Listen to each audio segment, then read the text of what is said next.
Fue mucho. Viene para los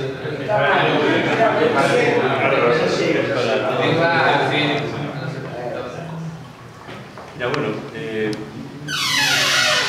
para aprovechar a descansar un poco. Gracias por la invitación y por la oportunidad de conocerlos. A la mayor parte de ustedes no lo han explicado. Gracias por no presentarme. Siempre es una situación muy tensa para mí cuando empiezan a hablar de uno y cuentan cosas que no son las que uno contaría. Es vergonzoso. Yo hice el ejercicio de no googlear a nadie. Espero que sea así también. Ya, lo que yo les voy a presentar es algo que tiene que ver con parte de mi trabajo, que entiendo como una mirada sobre mi trabajo, ¿ya? Algo bien narcisoide, pero que me parece que tiene cierto rendimiento. Hace rato que con el grupo con el que trabajamos en el Instituto de Estudios Avanzados en USACH, pensamos que ya está bueno que nos pasen la máquina por encima sin empezar a mirar de qué manera nos están imponiendo ciertos estilos de trabajo, ¿no? En la universidad como investigador. Y eso se ha transformado en un análisis de distintas cosas, como las revistas científicas, el caso de Chile del FON, de nuestros modos de escribir, ese tipo de cosas. Y esto está en esa misma línea, es algo que yo empecé a escribir hace un rato, algo de esto presenté también en Mendoza hace un par de semanas atrás, y que tiene un título muy provocador, como todas estas cosas, que se llama Tiranía del Paper, ¿ya? Y un subtítulo es Instalación y primacía de un nuevo género filosófico.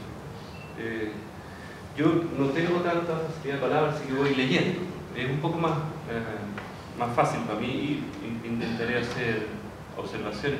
Ya que estamos en una dinámica de presentar lo que uno está haciendo, me parecería interesante si alguien de ustedes, y le nace así, interviniera. Entonces de repente podemos hacer un pequeño diálogo para no hacerlo tan unilateral. Leo, ¿no? Una disculpa. Cometí el error de imprimirlo muy pequeño y yo tengo problemas a la vista. Tal vez la lectura sea algo torpe. Entonces, la mera constatación del cúmulo de discursos, ¿a qué me refiero? A la enorme cantidad de textos que se almacenan en bibliotecas, librerías, computadores, etc., así como el continuo y sorprendente caudal de escritos que se producen anual, mensual, semanal, diariamente, será el punto de partida. Esto mismo.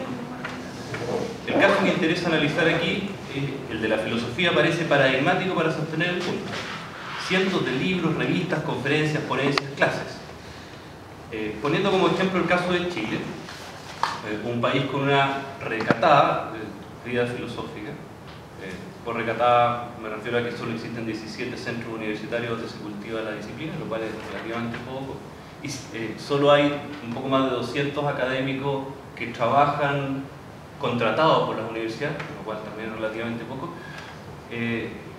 Sin embargo, en ese contexto hay más de 30 revistas especializadas en filosofía que se publican regularmente, o sea, 2 veces al año. No sé si alcanzan a ver la proporción, ¿no? Eso quiere decir algo así como que todos estamos publicando todo el rato. No es necesario, por lo tanto, mucha imaginación para proyectar lo que ocurre en un país con una activa vida filosófica. La cantidad, sin embargo, no es solo el problema, sino que también la variedad, la heterogeneidad en lo relativo al formato. Dicho de otra manera, la filosofía se escribe y se ha escrito de múltiples formas.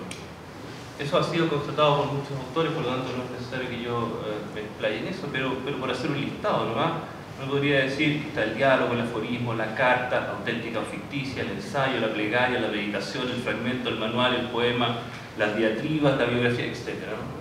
Como miles de formas en que se ha escrito y se escribe la filosofía. Esta constatación habría que empatarla con otra igualmente ostensible, que es la existencia de ciertas organizaciones de este mundo discursivo. Organizar, digo, para decirlo con cautela, aludiendo al modo en que se administra esta irrupción descomunal de discursos filosóficos. La distinción misma entre diferentes géneros filosóficos es ya una suerte de organización, de administración de los discursos, que los agrupa de acuerdo con sus formas narrativas o según los tipos de texto. La jerarquización de los discursos, incluso de los tipos de texto, en tanto que más o menos filosóficos es también otra forma de organizar el panorama discursivo. Y así como hoy por hoy es casi evidente que a un poema se le niegue a priori su carácter de texto filosófico, a un diálogo o una autobiografía al menos se la ponga en duda, a un ensayo se le podría aceptar a regañadientes, y a un libro, un tratado, un artículo o un paper se le considera filosóficamente casi sin discusión. El gesto de Romero, del que hablábamos ayer, me parece paradigmático en este sentido, ¿no? Él establece justamente cuáles son los tipos de textualidad que se van a considerar filosóficos. Bueno. La organización de los discursos tiene así, en un primer y evidente sentido, un carácter jerarquizante y marginizante. Ciertos discursos son considerados propiamente filosóficos, otros no lo son. La noción de archivo acuñada por Foucault puede ser útil para comprender este punto, pero no voy a explicar esa cuestión porque imagino que todos lo conocen. Lo interesante de la noción de archivo es justamente que se restringe la cuestión a cuáles son las prácticas discursivas que son aceptadas en una determinada época y en un determinado contexto. En una primera mirada me ha parecido que dicha organización de los discursos filosóficos, que la existencia de un archivo, tenía sentido en virtud de la necesidad de poner orden en un caudal discursivo con el objeto de hacer más efectiva, en el sentido de eficiente, incluso simplemente posible, la labor de investigadores, así como también la de instituciones vinculadas con el saber filosófico y la asignación de recursos. A lo que me refiero es re simple, nomás, por ejemplo, a que tenemos que ser capaces de distinguir entre este cerro de textos cuáles valen la pena, por ejemplo. Porque si uno se pone a leerlo todo, es imposible. Entonces uno necesita ciertos criterios. Y desde el punto de vista de las instituciones, ellas tienen que ser capaces de tener criterios para distinguir cuáles son las textualidades que van a poder traducirse en becas, en financiamiento. Entonces esa fue como mi primera entrada. ¿Y tenés algún consejo para nosotros los lectores? ¿Algún tip? Bueno, uno va desarrollando ciertas estrategias casi de manera intuitiva, no sé si a ustedes les pasa, pero uno entra en un tema y de repente son cerros de bibliografía y rápidamente uno se da cuenta que afina la vista, ¿no? Y lees las primeras 2 párrafos y te das cuenta inmediatamente si la cuestión está aportando algo nuevo o no. No sé si les pasa a ustedes, pero en general uno no lo puede leer todo y por lo tanto desarrolla ciertas estrategias para distinguir. El problema es que es mucho, ¿no? O sea, yo hice una tesis doctoral sobre Kant y me produjo una angustia horrible entrar a la biblioteca, ¿no? Porque era una cosa así como... Ahora, en una segunda mirada me va pareciendo más acertado pensar que en la medida en que se ha instalado una determinada idea acerca de lo que es el saber filosófico, dicha concepción va respaldada o fortificada, si se quiere, con una cierta institucionalidad que exige una organización desde donde se impone una determinada administración de los discursos, ¿no? Al revés. Hay envuelto aquí un elemento central que por sus consecuencias interesa que sea destacado. A lo que me refiero es al papel del temor, del miedo presente en este esquema de organización y administración detrás del cual late un espíritu reaccionario y controlador. La sospecha aquí, es una sospecha, ¿no?, es que la finalidad de esta organización es aligerar de su peligrosidad el discurso que circula sin restricción, controlándolo, ordenándolo, lo que Foucault llama los juegos del pensamiento de la lengua. Hay que ponerle un coto a eso. El filósofo francés habla de que en el fondo de esta logofilia, porque hay tanto texto, en realidad hay una logofobia. Lo que voy a tratar de sostener aquí es muy simple, es simplemente decir que el paper me parece un caso paradigmático de logofobia, aunque son millones de papers que se publican diariamente. ¿Por qué? Porque está rodeado y está parapetado por un sinnúmero de límites y de restricciones, el paper. Ese es el personaje principal, la segunda parte de este texto se llama el personaje principal, el paper, ¿no? En cuanto a uno de los géneros filosóficos, el paper se ha ido instalando desde un tiempo a esta parte como el modo privilegiado de escritura filosófica.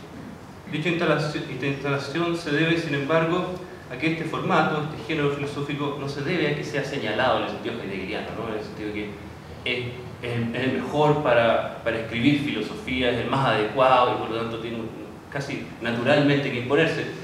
Es más o menos evidente que la instalación del paper como un género especial o prioritario tiene que ver con con estrategias institucionales y políticas, ¿no? Yo eso lo podría graficar muy fácilmente con el caso chileno, que es el que conozco. Si quieren después se los cuento, como para no alargar más esta cuestión, pero eso tiene que ver con ciertas políticas de Estado en Chile, tiene que ver con estrategias que atraviesan las universidades, y uno puede seguir muy claramente cómo se ha instalado el paper. Hoy día hay una especie de paper manía en Chile, ¿no? Y acaban de echar a 130 profesores de mi universidad, y el gran argumento es que no escribían papers, entre otras cosas. Ya, entonces eso. Ahora, la pregunta interesante aquí es: ¿qué es un paper? ¿Qué es esta textualidad que se nos está imponiendo como la prioritaria, como la más adecuada, como la única aceptable? La pregunta puede parecer sorprendente, pero como suele ocurrir, se trata de aquellas cosas que se supone que todos sabemos. De hecho, lo sabemos, pues escribimos papers. Pero ante esta pregunta no sabemos bien qué decir. La pregunta de qué es un paper. Se podría hablar aquí de una suerte de doble saber en un sentido análogo al usado por Wittgenstein, ¿no? Un saber que se tiene y que se refiere al hacer, y un saber que no se tiene referido al explicar. Sabemos escribir un paper, lo hacemos con mayor o menor facilidad, pero lo hacemos. Si nos preguntan, sin embargo, qué es lo que caracteriza un paper, no tenemos tan claro qué responder. La respuesta, por lo tanto, se vuelve complicada a primera vista.